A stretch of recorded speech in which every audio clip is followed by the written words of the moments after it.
Good morning, ladies and gentlemen. Welcome back to the Shadow and Sun Show, and welcome to episode week 17 of the God Wars.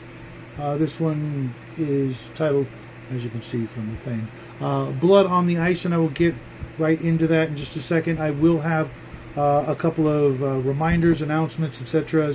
at the end of the video, so it kind of makes you got to watch the whole video or fast forward to the end, especially if you're not participating. I don't blame you guys, but I want to make sure there's a record of, the stuff. So let's get on with it, shall we? Week 17, Blood on the Ice, and I will, the next video will catch us up, but we'll get to that at the end, so let's go. Here we go. Lord Xantar's Crescent Fire craft have been seen patrolling both the borders of their central continent and the northern polar regions, accompanied at all times by wings of Arcanom's finest jet fighters. Often these groups of advanced aircraft seem to be almost competing with one another to see who is the fastest and most maneuverable while patrolling the northern and central seas.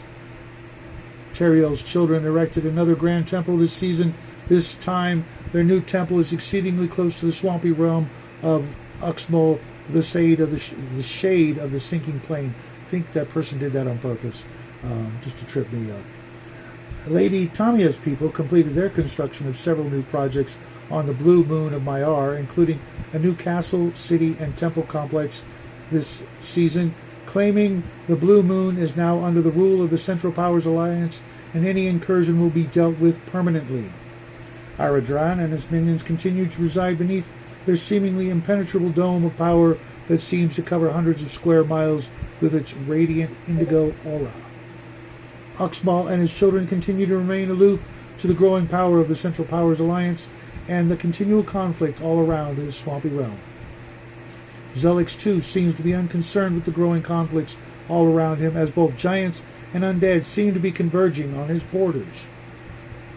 Dracor, the god of wisdom, on the other hand, seems to have allied himself with the Azkatsi to his north in an attempt to stave off the ever-growing vampiric hordes of Von Stark. The forces of Lord Tempestus, the devourer of the deep, and the forces of Lady Tamia met in the eastern seas, where both their forces and all of their children seem to be embattled for dominion over the oceans of Maiar. Lady Izza's undead thralls began the long march toward the southern Arctic realm of Lord Zelix, along with their undead lupine armies leading the way. The war fleets of Lord Brutus are now moving toward the realm of Lord Xantar, with nearly half a dozen fleets, including the revived undead fleet of the Harvester, leading the way. The massive sky ship of Lord Tengfei continues its course, with the realm of his cousin Ratham Rex dead ahead. Whether to make war or to combine their forces, only the fates can tell. The many forges of Ratham Rex, Lord of the Central Seas hobgoblins, continue to work their mighty magics and dark technologies, and their mighty unorthodox war machines can be seen moving across their island nations, bearing obvious signs of danger to any who might oppose their continued existence. The new airships and suborbital platform of Lord Timo continue to astound all onlookers. Their deadly beauty, combined with their inexplicable nature, are truly one of the modern marvels made by the mortals of Maiar. The deadly aircraft and unstoppable might of Lord Vermark's mechanized war machines have successfully conquered the entirety of the late Lady Illustrandia's realm, even scouring the depths of her mighty dungeons, and rumors abound of the recovery of many of Lady Illustrandia's mighty artifacts and relics. Lord Eshman and his people have been quite busy at their forges, this lunar cycle as the threat of vampiric invasion comes ever closer, as yet another human empire comes to a brutal end this season. Lord Karam's kingdom saw the arrival of several elven armies and several squadrons of giant eagles, and jet fighters from the Lady Teriel and Lord Arcanum's realm on their shores of the Whispering Woods this lunar cycle, as the Central Powers anticipate the arrival of von Stark and his ever-growing vampiric horde.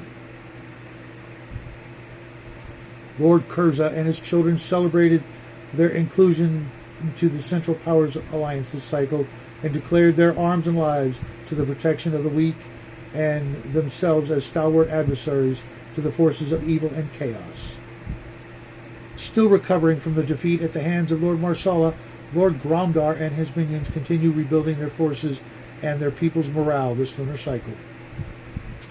Lord Hillfeather and his children continue to reinforce their borders against a possible attack from the Azkatsi forces now inhabiting the islands to their north and the seemingly inevitable invasion by von Stark's unholy vampire legions. Marsala the Giant and Lord of Obsession unveiled a new force upon the battlefields of Maiar. Metal automatons now patrol their northern borders amongst the many other new inventions that continue to emerge from the mighty gnomish forges.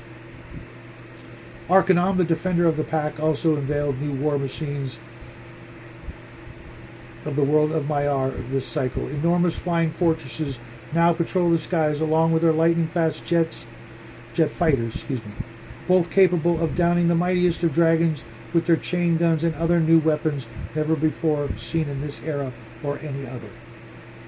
The Azkatsi of the Pride Lands have now secured their new island chain in the northwest as their god, Lord Az, watches contently from his mighty palace across the northern sea. The armadas of the Azkatsi now turn their attention toward the frozen polar caps, as von Stark has claimed the entirety of the frozen wastes with his ever-growing horde of vampires. The rat children of the Piper have been quiet this season, possibly preparing for the undead invasion from the north, or possibly digging deeper into the surface of Maiar. Or maybe they are taking heed of their allies' mighty arsenal of atomic weapons capable of destroying any who oppose them. They are, after all, a very pragmatic and quick-learning race of tool makers themselves.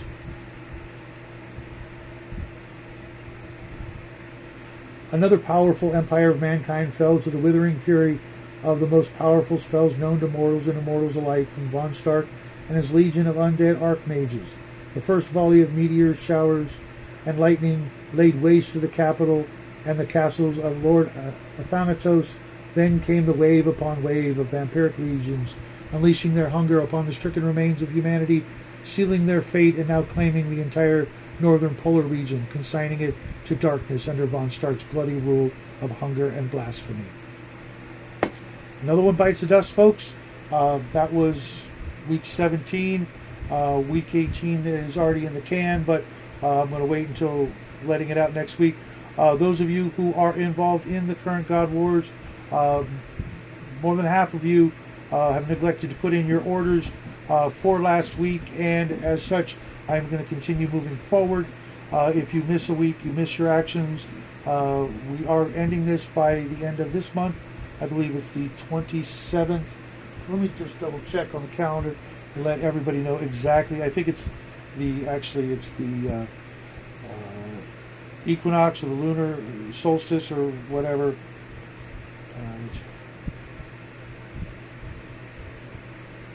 Give me just a moment, folks. I should have looked this up.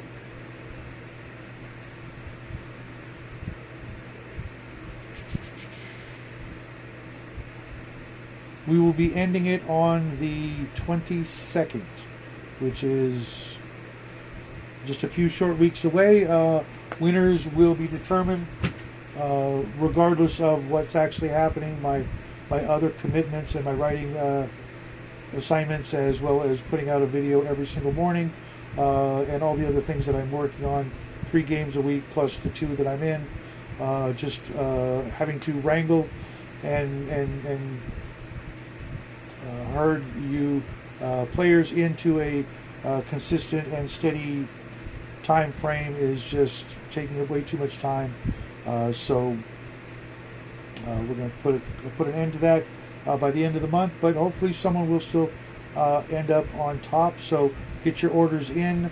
If you get last week and this week's by this Friday, I will count them. Otherwise, I move forward. No more freebies. And good luck to everybody. I will also be doing the book club tomorrow night with Omen and Grandma and Tanner while we discuss Hero's Journey or Hiro's Journey. I'm not even sure how to pronounce it, but an interesting book. Hopefully you guys will stop by tomorrow evening at 5 p.m. Pacific Standard Time and check it out. And until then, have a great rest of your week. I will see you guys tomorrow. And as always, happy trails.